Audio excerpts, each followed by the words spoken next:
Bukan ini kebetulan Tuhan, tetapi waktu Tuhan yang sangat indah menyatukan kami di dalam kasih sayang-Mu dan membekali kami di sini dengan sedikit saja ketaatan. Itu membuka kunci berkat bagi kami. Jika kami sepakat, kami bersatu hati menabur dalam kebaikan dan dalam kebenaran. Di dalamnya kami pasti akan terberkati. Firman Tuhan sangat sederhana akan menolong kami untuk belajar apa yang Engkau kehendaki dari dalam diri kami. Sesederhana apapun itu, kami mau belajar ya Tuhan, supaya kami digenapi dengan kebenaran firman itu dan pulang dengan bekal yang kuat untuk mengarungi perjalanan kehidupan kami kembali ke depan dalam kebersamaan kami di GMI Anugerah. Berbicaralah kepada kami ya Bapa, sebab kami anak-anak-Mu sudah siap untuk mendengar dan memperdengarkan firman Allah. Dalam nama Yesus kami telah berdoa. Amin. Salam Bapak Ibu. Masih tahan lapar? Nggak lama-lama kok, paling 10 menit ya. Efesus pasal 4 ayat yang ke-17. Nanti kalau Bapak Ibu mau panjang-panjangkan, baca terus sampai ayat yang ke-23 minimal, supaya dapat rangkaian ceritanya. Tapi saya hanya mau satu ayat saja. Efesus, suara saya kan kuat karena orang Batak ya, terlalu keras kayaknya mic ini. Tes dicoba. Yang ini lebih kecil. Oke, saya pakai yang ini. Efesus pasal 4 ayat 17. Kita baca secara bersama, 2, 3, mulai. Sebab itu kukatakan dan kutegaskan ini kepadamu di dalam Tuhan. Jangan hidup lagi sama seperti orang-orang yang tidak mengenal Allah dengan pikirannya yang sia-sia. Sederhana sekali. Ada seseorang yang bertanya, manakah yang lebih baik? Orang yang melakukan dosa yang kecil atau orang yang melakukan dosa yang besar? Satu pertanyaannya, 3 jawabannya. Orang pertama akan mengatakan lebih baik berdosa kecil supaya mudah baginya memperoleh pengampunan. Sah, itu pikiran dia, kan gitu. Orang yang kedua menjawab, lebih baik tidak melakukan dosa yang besar dan juga tidak melakukan dosa yang kecil. Orang ini sama dengan tidak membutuhkan, garis bawahi, tidak membutuhkan pengampunan dari Tuhan. Sehebat apa ya kita tidak membutuhkan pengampunan dari Tuhan? Orang yang ketiga menjawab, orang yang pernah berdosa besar.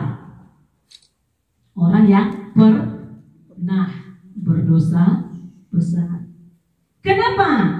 Karena pengampunan Allah selalu sebanding dengan dosa yang akan diampuninya. Karena pengampunan Allah sebanding dengan dosa yang akan diampuninya. Cukup. Pengampunan itu sangat cukup. Sekelam apa dosa di masa lalu, seberat apa pelanggaran di masa lalu, sekabut apa pelanggaranmu di masa lalu, bisa dikali 0 sama Tuhan karena cukup, tidak kurang anugerah dan berkatnya untuk menutup semua itu. Satu pertanyaan kok bisa menghasilkan 3 jawaban yang berbeda, Bapak dan Ibu? Kok bisa? Pertanyaannya tadi 1, jawabannya bisa 3, berbeda 3-tiganya. Saya mau katakan bahwa memang manusia dibagi dengan 3 tingkatan. Tingkatan yang pertama, melihat bintang di langit dengan mata. Apa yang Bapak Ibu bilang kalau bintang di langit? Dengan mata kecil. Itu melihat secara kasat mata. Tapi orang yang melihat dengan memakai brain, dia bilang bintang itu besar. Karena dia sudah punya ilmu, karena dia sudah punya pengetahuan, karena dia sudah belajar. Jadi meskipun secara mata dia lihat bintang itu kecil, tapi dia tahu bintang itu besar. Gak kecil bintang itu, mana bisa menerangi bumi ini kalau bintang itu kecil. Itu orang tingkatan yang sudah memakai otak. Tingkatan yang ketiga, tingkatannya di sini. Tadi di sini tingkatannya, baru naik ke sini, akhirnya turun ke sini. Tingkatan yang memakai hati ialah yang melihat esensi bintang itu, bukan dengan kasat mata, bukan juga dengan brain skill yang dia punya, tetapi dia tahu bahwa bintang itu memang kecil kelihatannya, tetapi sesungguhnya dia besar. Dan dia tahu itu adalah sebuah perbandingan, bahwa sesuatu itu akan terlihat sangat kecil jika dibandingkan dengan kemahakuasaannya Allah. Kembali ke poin yang di awal tadi, mau dosanya segunung di sana masa lalu kita,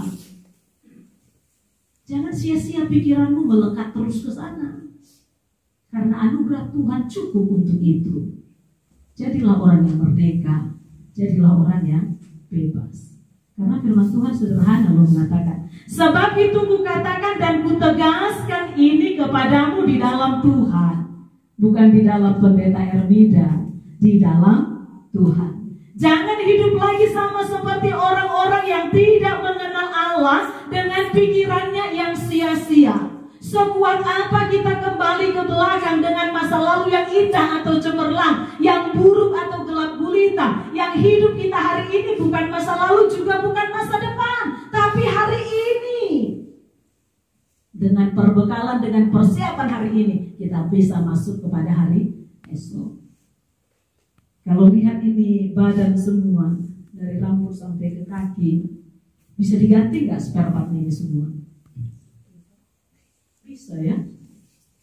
Jantung pun udah bisa diganti sekarang. Padahal orang bilang kalau udah berhenti jantungnya udah mati lah itu. Tapi bisa diganti loh semua spare part ini. Gigi apa lagi?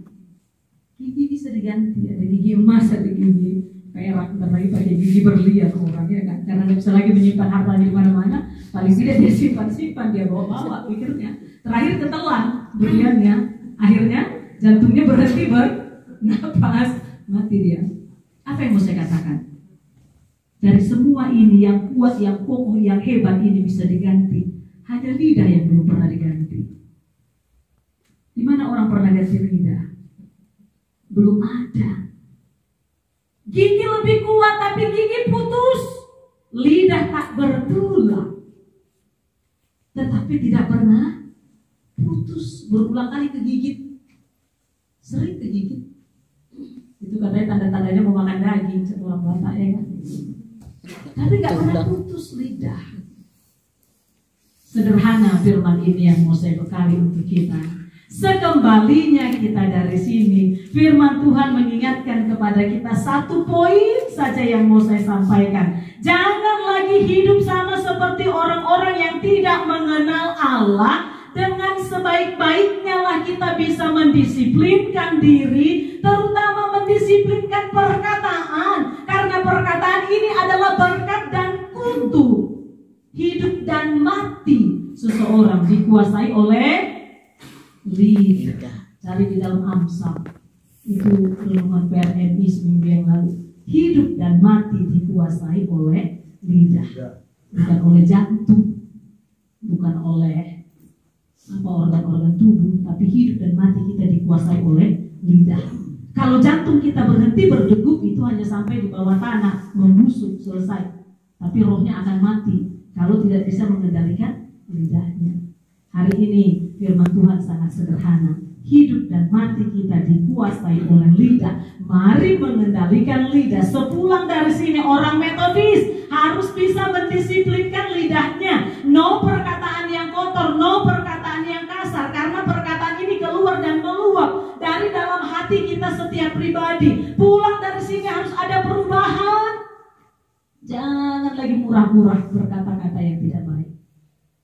Mengendalikan dirilah dalam satu hal, karena itu akan sia-sia. Firman Tuhan mengingatkan kita di dalam Mazmur pasal 141 ayat yang ketiga, saya bacakan demikian.